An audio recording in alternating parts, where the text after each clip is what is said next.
আপনি যদি উপরের ছবিটা দেখেন, দেখবেন সেখানে দুজন মানুষ মাটিতে বসে ওয়াজ মাহফিল শুনছেন। তারা হলেন ডাক্তার নাবিল এবং তার ছোট ভাই ডাক্তার নোবেল। সোশ্যাল মিডিয়ায় যারা নিয়মিত থাকেন তারা তাদের নাম নিশ্চয়ই জানেন। দুজনেই বিসিএস ক্যাডার, ভালো চিকিৎসক এবং অসাধারণ আলোচক। কিন্তু সবচেয়ে গুরুত্বপূর্ণ বিষয় হলো, এত বড় সম্মান, এত বড় পদ থাকা সত্ত্বেও তারা একেবারেই অহংকারহীন।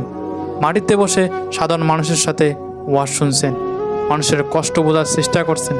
এদের মতো মানুষ দেশ ও জাতির সত্যিকারের উন্নয়ন সম্ভব করে। অহংকার না রেখে মানবিক দৃষ্টিভঙ্গি নিয়ে কাজ করা, এটাই আমাদের শিক্ষা। ছোট এই দৃশ্যটি আমাদের শেখায়, সম্মান, ক্ষমতা বা বড় পদে হওয়া মানে কখনোই অহংকার করা নয়, বরং মানবিক হওয়া, সেবা করা, মানুষের পাশে থাকা এবং মানবতার জন্য ভালো কিছু করা।